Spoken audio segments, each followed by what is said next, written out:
My name is Andreas Larsson. I am from Gothenburg, Sweden. I work as a strength and conditioning coach and skate and skills coach. I have all those letters combined. My background is in speed skating. So I was a speed skater, national team level.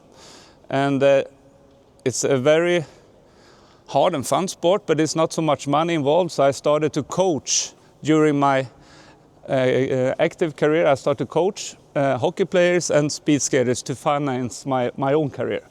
So I started to work as a coach 94, 95, somewhere around there. And then after that, I've been working in this area in different roles, different positions, mostly ice sports, but also of other sports, but most ice sports. I was national team coach for the speed skating national team until the Olympics in Vancouver, but mostly I was working with ice hockey. Right now I am under contract with Adler Mannheim in Germany as a skate and skills coach for the pro team all the way down to the under 9. Before that I've been most of the SSL clubs, and I'm working with individuals in the summer times.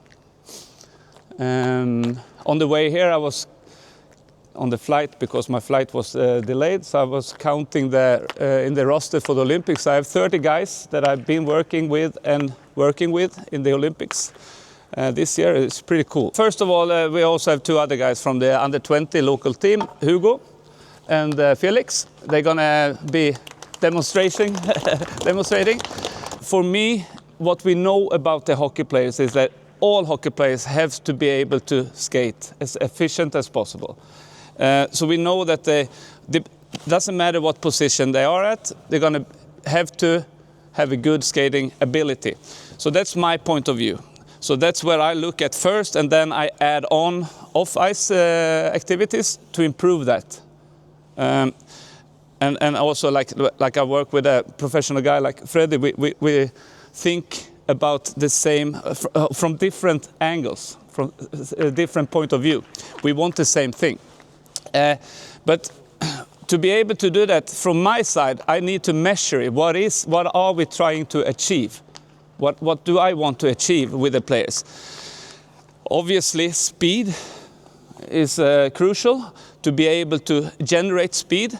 And nowadays, I would say it goes more over to change of direction and change of shiftiness, change of pace.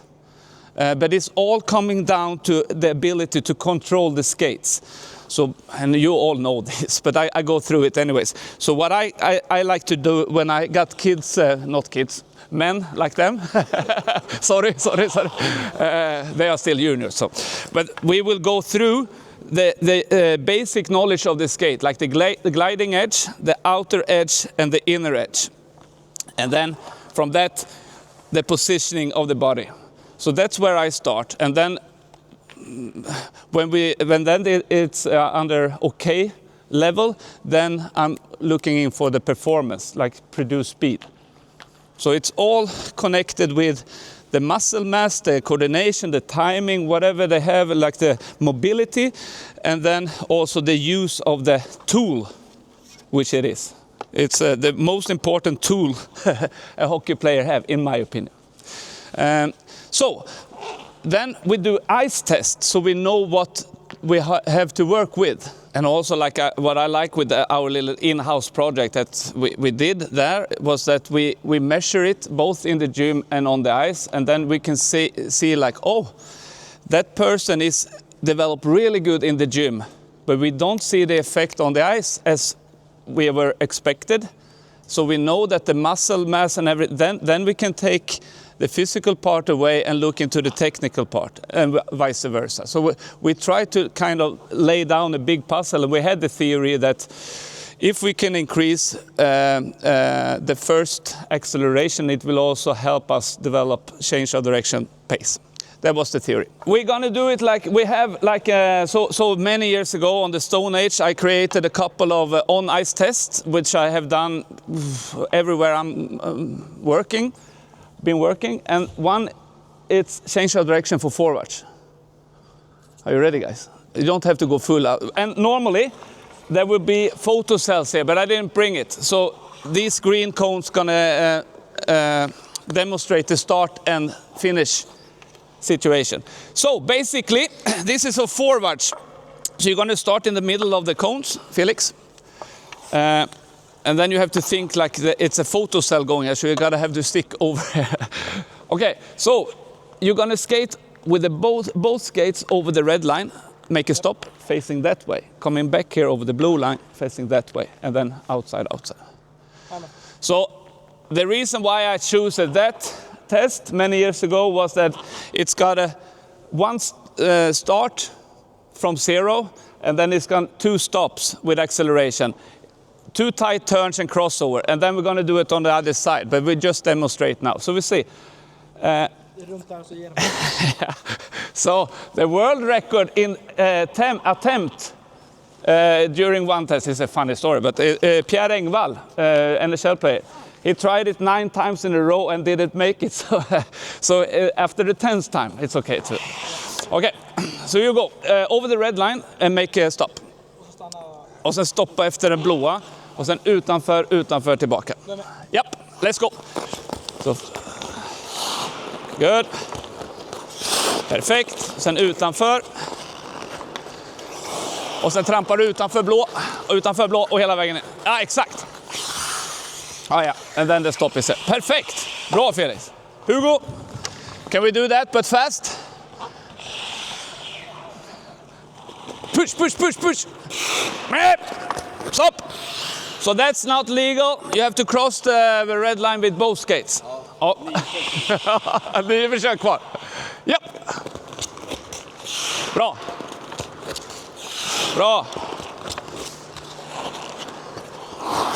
Trampa.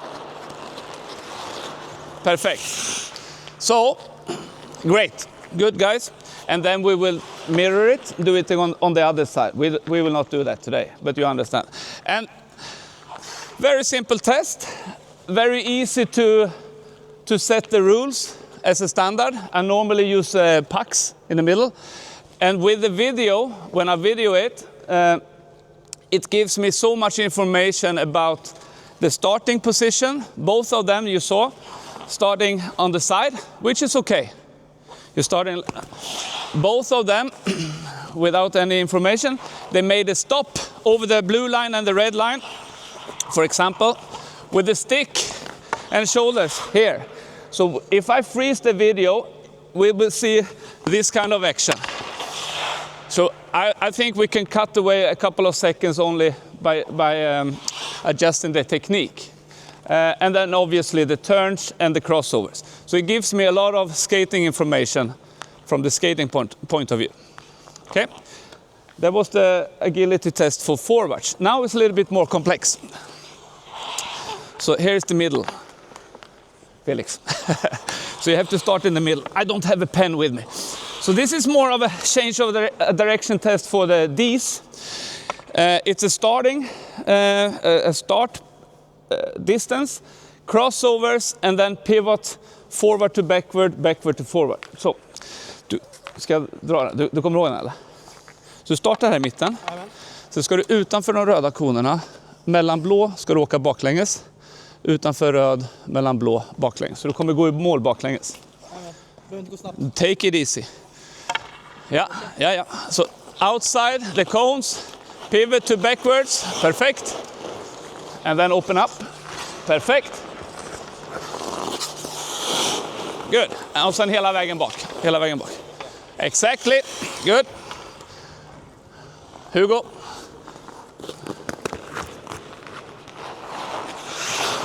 Good.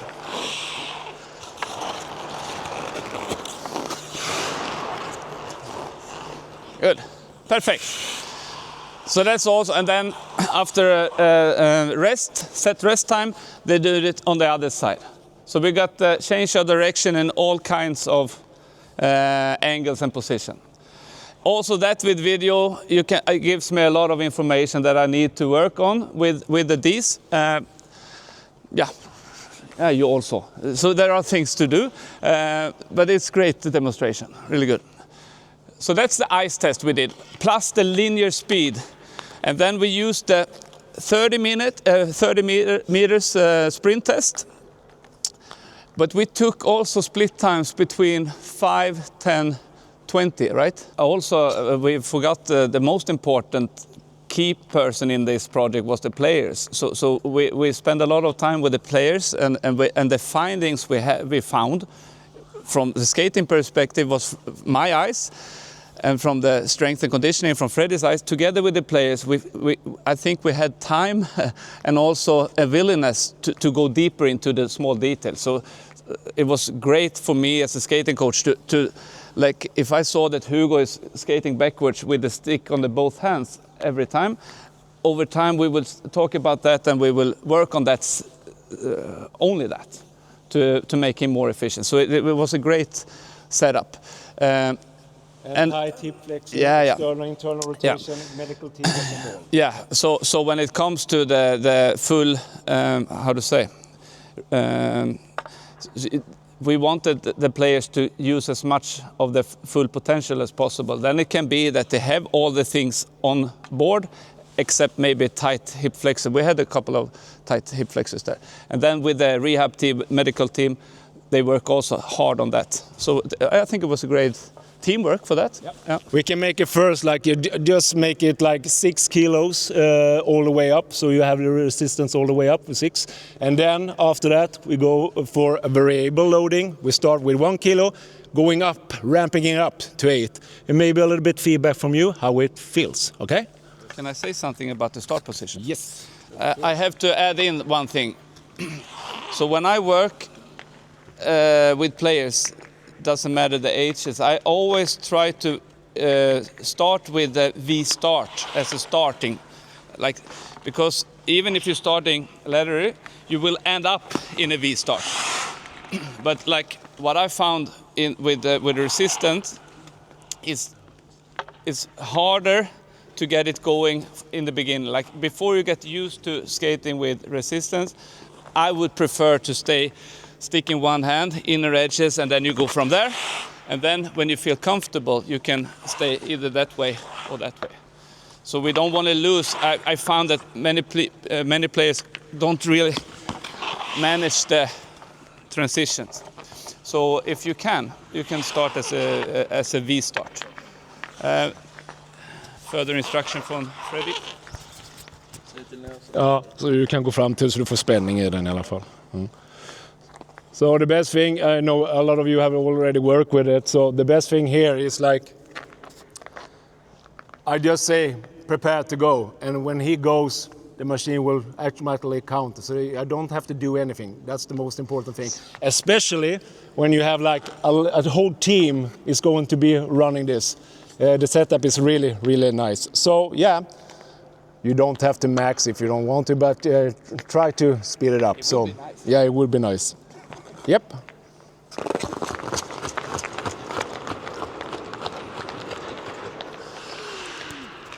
Me and Freddie had many discussions about the starting load in that position, like the first steps. It can, because it's really good from a skating perspective, skating technical perspective. It's good to reduce the movement speed. So it's really good, like if you're going to work on that acceleration and you can reduce the foot speed, it's easy for the player to understand what I try to achieve. You want the contact time on the ice as long as possible, only on the inner edges in this case, and that's really good to demonstrate when we reduce the skating tempo. So the input is the same, but the movement is slower. So it's really good. But then we try to find out what's the starting weight should be. And also, like, I don't know how it is for you, but when you have like 20 players going to do this, we are so into the data. So, okay, but we also want them to go in a flow. But if they are a professional player, what is the first question that they're going to ask you? What's my time? what was my time, what was my top speed, etc. So the great thing after a sprint is depending on what kind of metrics I was recording, I record everything, but what was the kind of metric that I was supposed to show? In this case, it was the top speed and the total time. So I can just show him that and then just switch to the next player. You can just look around a little bit. Did he went full out? No. Right? Sorry? Did he went full out, max effort? No. Did you? No. Almost. Almost, okay, yeah. So you can also see where he reached his top time. Just gonna make it one more sprint. We go for 8 kilos, and then afterwards we're doing the variable loading. We start from 1 kilo, ramping up to 8, and just get a little bit of individual feedback, okay?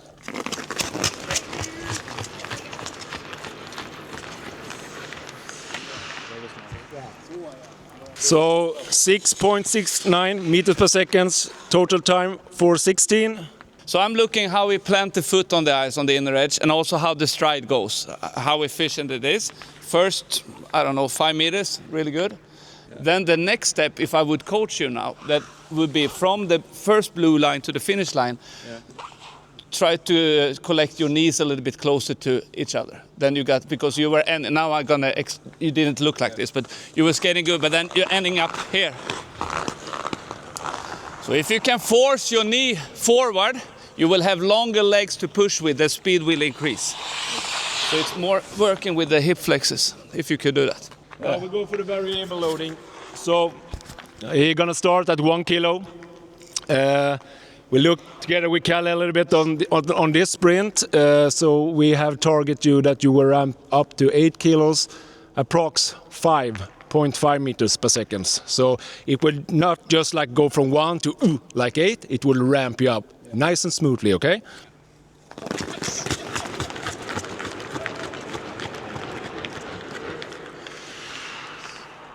Short why we did this, and this is not the only way to do it, but we took the top speed that he reached on the constant part to say that obviously when it's a constant 8 kilo, you're not likely to go above that. So we can use this when we govern the slope of the increase in resistance here. So we start, for technical reasons, on the lower load.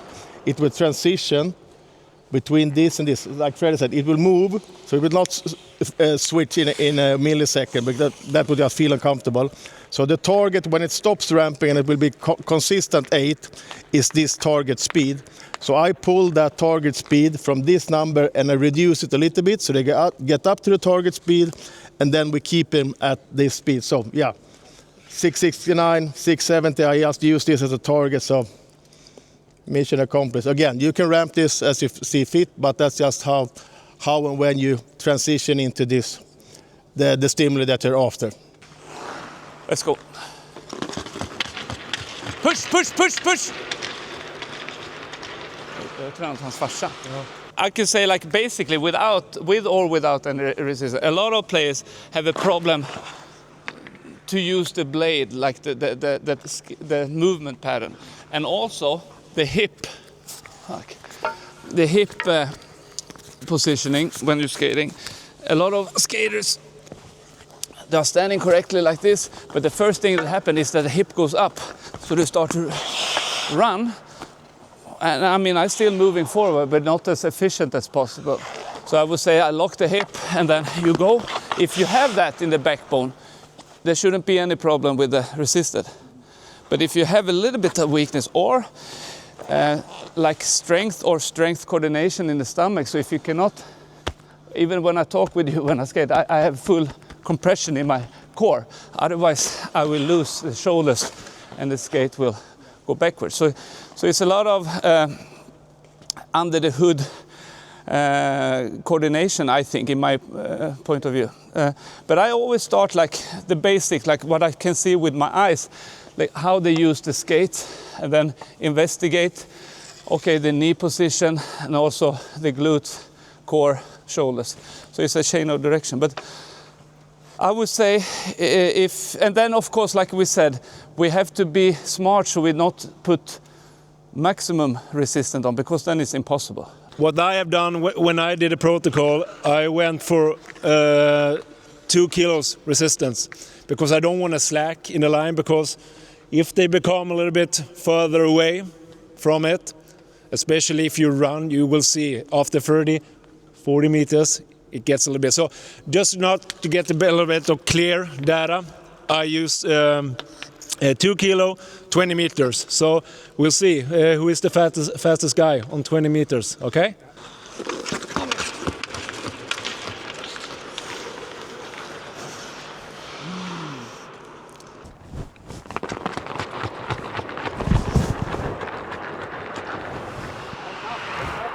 Sometimes we didn't have the possibility to go out there with a sprint all the time.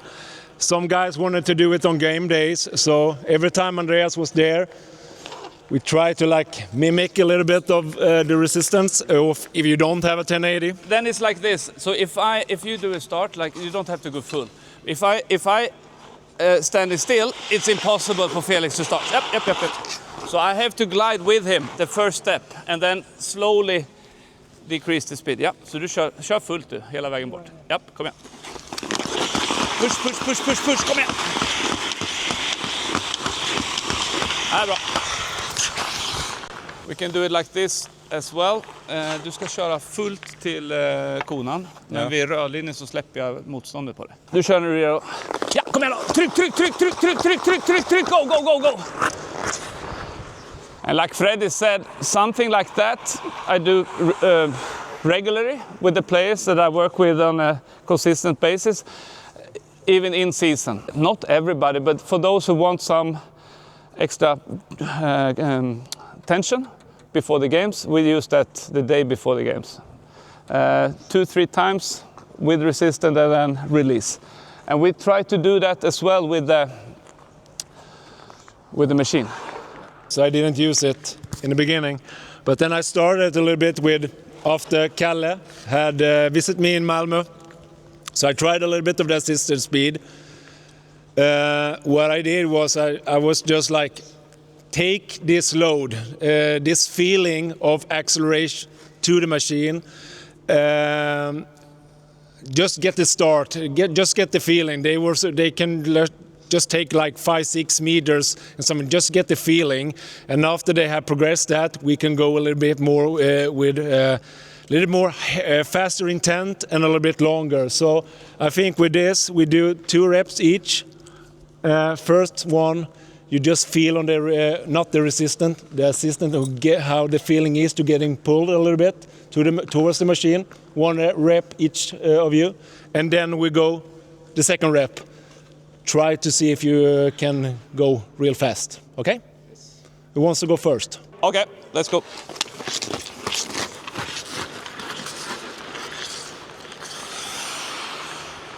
But the key point now is, I know it's like it's the first time and so, but keep on skating like next time. Keep on skating, so it's not get sloppy skating, but it's okay for the first. So this is great for you now that we said about the knee, connect the knee. So now you will be helped up to this speed. So now we have more time to actually bring the knees together. So du kan köra när du vill, men kör fullt. Push. Oj. Ja, bra. I can just put from myself, like, because we will not have access to you guys tomorrow. But when I did this with Freddie in, when was it? December. We did it. But I would say, and I'm half a century but old, but my groins, the day after the hip flexors, like 2 weeks. Not kidding. It was. But that was overload huge. Yeah. But if we do it, we do it. But it's really a nice feeling afterwards, because I thought that I was in quite good skating shape, but I was not. So it's maybe it can be a ljumske imorgon. Det här är snabbt. Det är ju riktigt snabbt. If I go back to my own sport, speed skating, at my generation we skated outdoors mostly. And then we had headwind and tailwind. So we tried to mimic this back like in the 90s. And I would say, I would argue, it's an interesting, because I don't know, but I like the idea to skating with assist, for the nerve system, for the central nerve system, how you act there. And I know like the track and fields guys up in Sundsvall many years ago did this kind of things also to work with the central nerve system. So it's not so easy to do on ice sports unless we are outdoor with wind. So this is like, I think, really a future thing from my perspective. Yeah. No, but I mean, if you know what I mean, like it's not so easy to do without this kind of help. The summary a little bit, like the history, why I brought in Andreas was to like getting a little bit transfer off ice to on ice. I can barely skate. Okay, I can barely skate. Yeah, I can skate, but not that good. So this day was just like to show a typical sample from a Monday training in season in SHL at that moment, bringing strength session Monday, quantum, sprint 1, a little bit of heavier resistance, going out on the ice, making playing around with equipment and see how we can benefit from that technology, together with Andreas' knowledge and skills when it comes to transfer on ice, and the measuring and be able to test on ice, retest. And of course, we had a person that didn't get so much improvement, and then was another question: why didn't I get it? Together with the medical team and together with Andreas. But also, as I said, to pivot back to Mattia when it comes, because I think this is important when it comes to density, intensity. We're talking about that all the time. And I had the same experience, and I think you have, Rickard, when we talk intensity, density with the coaches. I think everyone has it. I think that was a key point why we get much more improvement in the defenseman guide, because I think they are underdeveloped sometimes if you don't monitoring practice games to practice intensity. Now, just a question about the load. You say 8 kilo you go.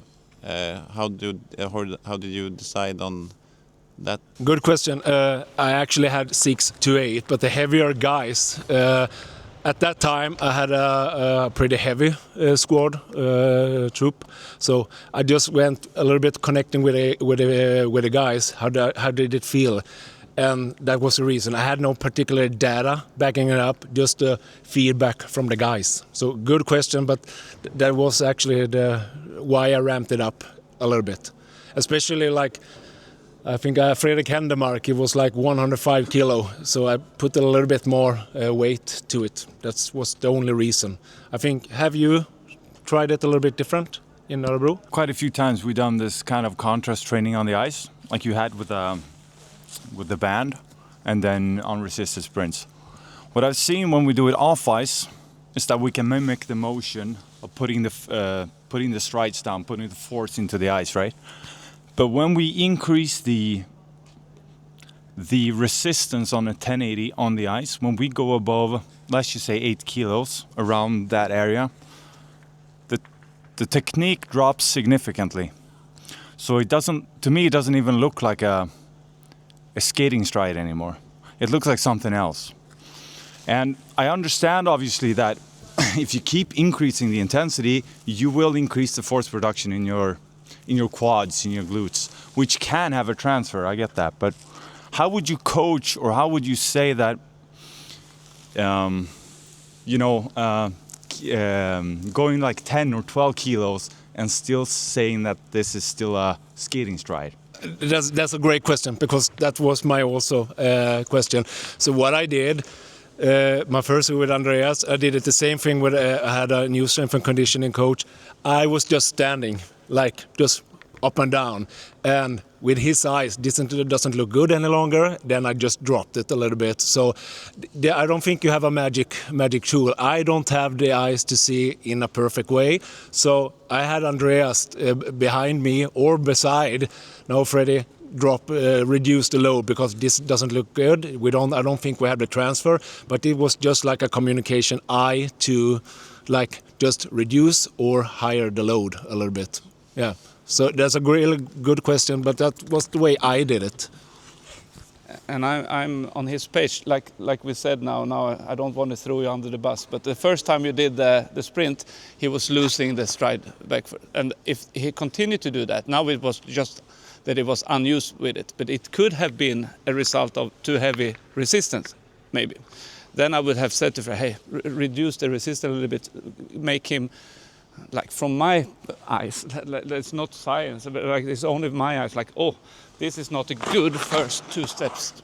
And it could be technically, or it could be that he cannot move the resistance. So then we would try ease it up and see that way. So yeah, I don't know if that's an answer on that question. And I think also now this is a quite new technology to bring out on the ice. Not so many have done it.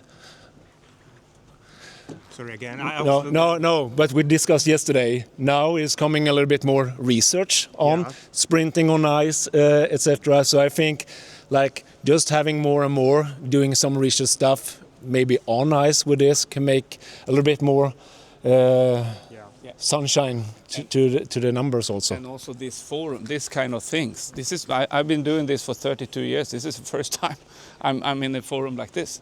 So I think it's great. I mean, I don't have answers to everything, but I have my history, what I have done, and then I'm learning already now.